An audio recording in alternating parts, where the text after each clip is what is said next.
नमस्कार दोस्तों, मेरा नाम है विमल सिंह बालाजी स्टडी अड्डा में आप सभी का स्वागत है।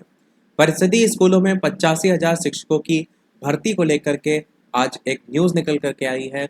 इसकी बात करेंगे, परंतु इसकी बात करने से पहले आपको ये बता दें कि न्यूज़ आपका ये प्रकाशित एक्चुअल में हुई कहाँ पे है, क्योंकि कई बार ऐसा लगता है पुरानी तो न्यूज़ नहीं है, फेक न्यूज़ तो नहीं है।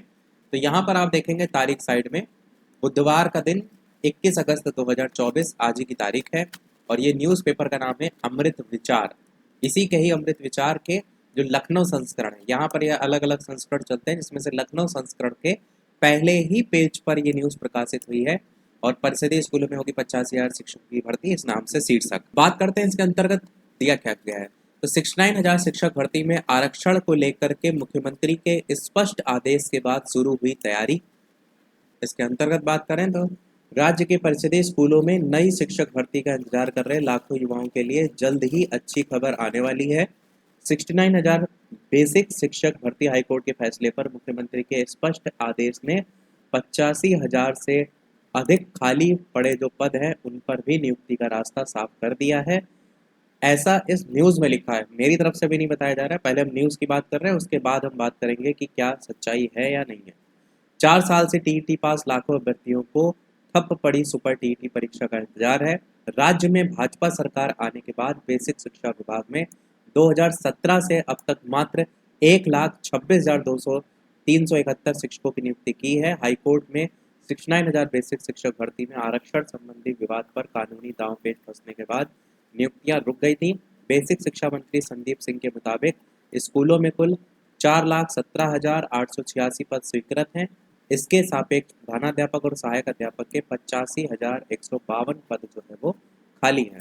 वे अंशकालिक, अनुदेशक, शिक्षा मित्र, सहायक अध्यापकों को मिलाकर के वर्तमान में कुल 6,28,915 शिक्षकों का दावा करते हुए बेसिक में 30 बच्चों पर एक शिक्षक और अपर प्राइमरी में 35 बच्चों पर एक शिक्षक का अनुपात होने से पढ़ाई में कोई दिक्कत नहीं मानते हैं।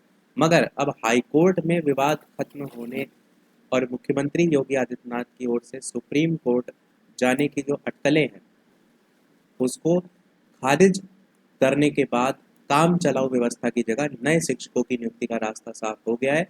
इसके लिए यूपी टीईटी और सीटेट पास अभ्यर्थियों को सुपर टेट परीक्षा देनी होगी। राज्य सरकार नई भर्ती में सुप्रीम कोर्ट के आदेश का पालन करते हुए बीएड करने वालों को प्राइमरी शिक्षक भर्ती से बाहर रखेगी। यानी बीएड करने वाले कक्षा 1 से 5 तक के बच्चों को नहीं पढ़ा पाएंगे, सिर्फ बीएसटीसी, बीटीसी, डीएलएड करने वाले ही प्राइमरी स्कूल में टीचर बन पाएंगे। और साथ ही साथ यहाँ पर लिखे हैं, देखेंगे तो कर्जदार शिक्षकों पर बैंकों की टेढ़ी नज़र को लेकर के भी बताया गया है, जो कि मैंने मॉर्निंग में ही आपको एक नोटिफिकेशन अलग से दिखाया था, जिसमें ये जो निर्देश दिया गया है कि हाईकोर्ट के आदेश के क्रम में मिल रही जानकारी को देखते हुए शिक्षकों के खाते का परीक्षण करें और वसूली की कार्रवाई पर जो भुगतान को लेकर के आदेश जारी हुआ था उसको निरस्त कर दिया गया था। वो मैंने आपको मॉर्निंग में अपडेट जो है वो दी थी। अब बात करते हैं कि क्या इसकी सच्चाई है। तो देखेंगे ये जो न्यूज़ प्रकाशित हुई है किसी भी और न्यूज़पेपर में, लाइक दैनिक जागरण, हिंदुस्तान, जितने भी मेन पेपर हैं, किसी भी न्यूज़पेपर में प्रकाशित नहीं हुई है। दूसरी बात, यहाँ पर जो भी बातें सारी लिखी गई हैं ये सारी बातें पहले से ही चली आ रही हैं। इसमें किसी का बयान वगैरह भी नहीं दर्ज किया गया है। कुल मिलाकर के अगर आप देखेंगे तो ये न्यूज़ में किसी भी प्रकार का कोई बेस नहीं है, आधार नहीं है। क्योंकि देखिए कहीं से अगर बयान आता है उसके बाद अगर कोई इस तरीके से न्यूज़ छपती है तो उसमें चांसेस बनते हैं वैकेंसी को लेकर के। परंतु ये न्यूज़ संभवतः कई बार जो कोचिंग वाले संस्थान हैं वो छपवा देते हैं, या फिर कई बार गवर्नमेंट की तरफ से भी कि इस तरीके की भर्तियां आ रही हैं आने वाले टाइम में, वो छपवा देती हैं लाइमलाइट में बने रहने के लिए। तो उसी से ही संबंधित है ये। बाकी सच्चाई अगर देखेंगे तो अभी तो दूर दूर तक इस प्रकार की कोई भी अपडेट नहीं निकल के आ रही। हाँ, ये जरूर है कि जो मामला 69,000 शिक्षक भर्ती वाला फंसा है उससे कुछ संभावनाएं बन रही हैं। संभावनाएं कैसे बन रही हैं?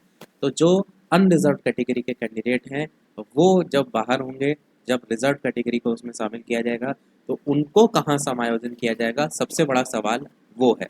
क्योंकि अगर उनको समायोजन किया नहीं जाएगा तो फिर वोट बैंक भी खतरे में आएगा, और अगर उनको समायोजन किया जाएगा तो नई भर्ती के तहत किया जाएगा, और नई भर्ती जो है बिना नई नियमावली के आधार पर निकालना मुश्किल है, क्योंकि बाकी जो पहले से बैठे हुए हैं वो कोर्ट चले जाएंगे। तो वो मामला जो है वो कहीं ना कहीं एक प्रभावित करेगा। परंतु अभी तक कोई इस प्रकार की वैकेंसी को लेकर के तो कोई अभी तक अपडेट नहीं है।